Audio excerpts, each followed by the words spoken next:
জুলাই মানবতাবিরোধী অপরাধে মৃত্যুদণ্ড পাওয়া সাবেক স্বরাষ্ট্রমন্ত্রী আসাদুজ্জামান খান কামালকে প্রত্যর্পণ করবে ভারত। জেনে বুঝেই এরকম তথ্য দিয়েছেন বলে স্পষ্ট করলেন প্রধান উপদেষ্টার প্রেস সেক্রেটারি।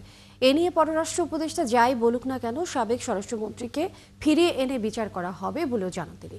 একজন বিশেষজ্ঞ মনে করেন এটা খুব ভালোভাবেই সম্ভব। মোহন ইসলামের প্রতিবেদন। লিলি বিউটি সোপ, যার অ্যান্টি এজিং গুণ তারুণ্য ধরে রেখে ত্বককে করে উজ্জ্বল। তারুণ্যময় উজ্জ্বল ত্বকের জন্য রিমার্ক। 2013 সালে করা প্রত্যর্পণ চুক্তি অনুযায়ী পলাতক আসামিদের বিনিময় করতে পারে বাংলাদেশ ভারত উভয়ই। তবে চুক্তিতে বিভিন্ন ধরনের ধারা অবশ্য বিষয়টিকে একেবারেই সরল রাখেনি।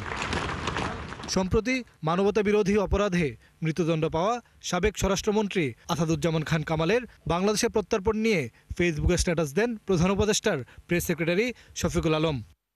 এ নিয়ে কোনো লিখিত তথ্য নেই বলে জানান পররাষ্ট্র উপদেষ্টা। এক অনুষ্ঠানে তিনি বলেন, কামালকে ফেরানোর বিষয়ে প্রেস সচিবের স্ট্যাটাসের বিষয়ে কোনো তথ্য নেই।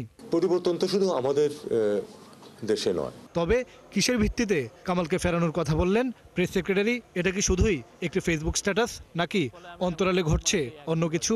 আমি যেটা লিখেছি, আমি সুস্পষ্ট একটা বক্তব্য দিয়েছি, হ্যাঁ, এবং আমি সজ্ঞানে এই লেখাটা লিখেছি। এটা যে এমন না যে আমি না জেনে লিখে অজ্ঞানে লিখেছি, তা তো না, সজ্ঞানে এই লেখাটা লিখেছি। আসাদুজ্জামান খান কামাল ঢাকার কসাই, তাকে মৃত্যুদণ্ড দেওয়া হয়েছে।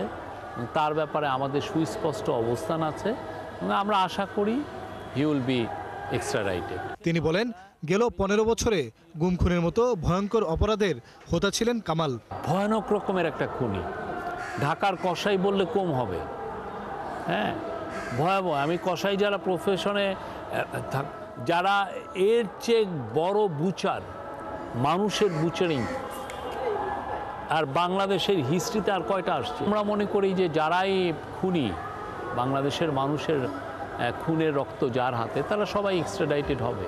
একজন বিশ্লেষক মনে করেন, আসাদুজ্জামান খান কামালের প্রত্যর্পণের যথেষ্ট সুযোগ আছে। ভারত সরকার যদি মনে করে যে একজনকে আমি পলিটিক্যাল অ্যাসাইলাম দিয়েছি, সে আমার রাজনৈতিক আশ্রয় আছে, আর অন্যজনকে তো আমি রাজনৈতিক আশ্রয় এখনো দেই নাই, সেই বিবেচনা যদি হয় তাহলে এটা পসিবল। তবে শেখ হাসিনাকে ফিরিয়ে আনাটা কঠিন বলে মনে করেন এই বিশ্লেষক।